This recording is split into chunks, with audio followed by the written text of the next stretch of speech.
नमस्कार 76तम राज्यस्तरीय साधारणतंत्र दिवस फाइनल ड्रेस रिहर्सल को आपण मानक सादर स्वागत। मुख्य अतिथि भाव राज्य पुलिस महानिर्देशक जोगदे पताका उत्तोलन कर समस्ते दंडायमान होगा अनुरोध।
भुवनेश्वर गांधी मार्ग में केउ भली भाव में फुल ड्रेस रिहर्सल आरंभ हो सारी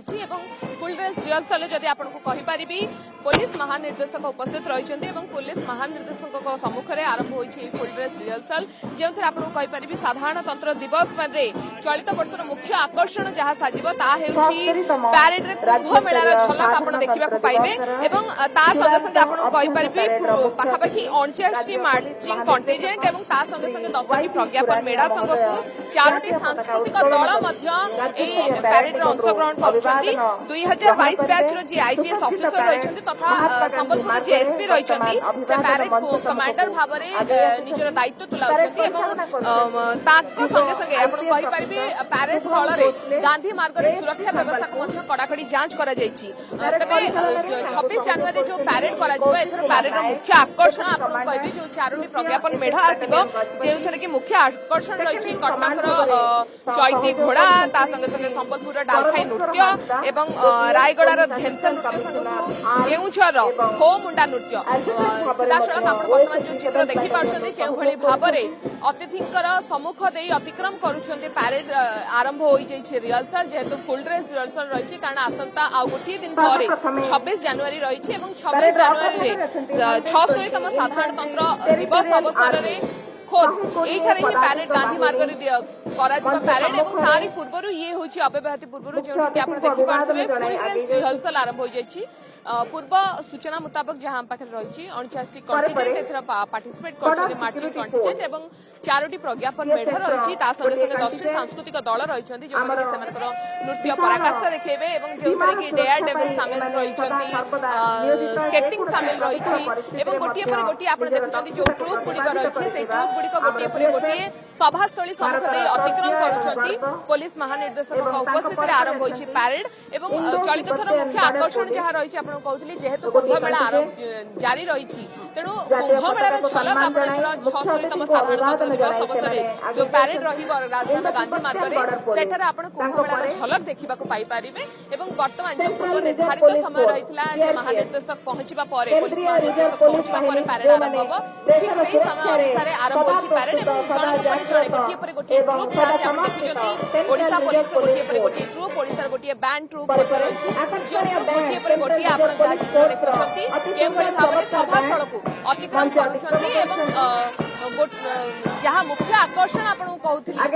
4ଟି ସାଂସ୍କୃତିକ ଦଳ ଏଥରକ ରହିଛି ସେଇ 4ଟି ସାଂସ୍କୃତିକ ଦଳ ସେମାନଙ୍କର ମୁଖ୍ୟ ଆକର୍ଷଣ ଚଳିତ ବର୍ଷର 76ତମ ସାଧାରଣତନ୍ତ୍ର ଦିବସର ରହିଛି ସଦା ସର୍ବଦା ଜାଗ୍ରତ ପ୍ରହରୀ ଭଳି କାର୍ଯ୍ୟ କରୁଛନ୍ତି ଓଡ଼ିଶା ଷ୍ଟେଟ୍ ଆର୍ମ ପୋଲିସର ଗୋଟିଏ କଣ୍ଟିଜେଣ୍ଟ ପରେ ପରେ ଷ୍ଟେଟ୍ ଆଇଆର୍ ବାଟାଲିୟନ ଯେକୌଣସି ଆପଦକାଳୀନ ପରିସ୍ଥିତିର ମୁକାବିଲା ପାଇଁ ଏମାନେ ସଦା ସର୍ବଦା ପ୍ରସ୍ତୁତ ଷ୍ଟେଟ୍ ଆଇଆର୍ ବାଟାଲିୟନ ତାପରେ ମଞ୍ଚକୁ ଆଗେଇ ଆସୁଛନ୍ତି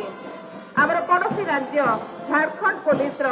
ଗୋଟିଏ କଣ୍ଟିଜେଣ୍ଟ ଝାଡ଼ଖଣ୍ଡ ପୋଲିସର ଗୋଟିଏ କଣ୍ଟିଜେଣ୍ଟ ଏ ଆନ୍ତଃରାଜ୍ୟ ପୋଲିସ ସମନ୍ୱୟ ପ୍ରକ୍ରିୟାରେ ଚଳିତ ବର୍ଷର ସାଧାରଣତନ୍ତ୍ର ଦିବସ ପ୍ୟାରେଡ୍ରେ ସାମିଲ ହୋଇଛନ୍ତି ଝାଡ଼ଖଣ୍ଡ ପୋଲିସ ପରେ ପରେ ସ୍ପେଶାଲ ସିକ୍ୟୁରିଟି ବାଟାଲିୟନ ଭୁବନେଶ୍ୱର ସ୍ୱତନ୍ତ୍ର ନିରାପତ୍ତା ବାହିନୀ ଯେଉଁମାନେ ଭିଭିଆଇପି ମାନଙ୍କର ସୁରକ୍ଷାରେ ନିୟୋଜିତ ଏବଂ ଆମର ପ୍ରତିଷ୍ଠାନ ଗୁଡ଼ିକର ସୁରକ୍ଷାରେ ମଧ୍ୟ ସମର୍ପିତ ପରେ ପରେ ଦୁର୍ଦ୍ଧର୍ଷ କମାଣ୍ଡୋ ବାହିନୀ ଏସଓଜି ଚମ୍କାର ଗୋଟିଏ କଣ୍ଟିଜେଣ୍ଟ ବର୍ତ୍ତମାନ ମଞ୍ଚ ଅତିକ୍ରମ କରୁଛନ୍ତି ଏ କମାଣ୍ଡୋ ବାହିନୀ ଉପାନ୍ତ ଅଞ୍ଚଳରେ ଆମର ସୁରକ୍ଷା ଯୋଗାଉଛନ୍ତି ଏସଓଜି ଚନ୍ଦକା ପରେ ପରେ Odisha Swift action force Odisha Swift action force ମଞ୍ଚ ଅତିକ୍ରମ କରୁଛନ୍ତି ତାଙ୍କ ପରେ ପରେ ଓଡ଼ିଶା ଇଣ୍ଡଷ୍ଟ୍ରିଆଲ ସିକ୍ୟୁରିଟି ଫୋର୍ସର ଗୋଟିଏ କଣ୍ଟିଜେଣ୍ଟ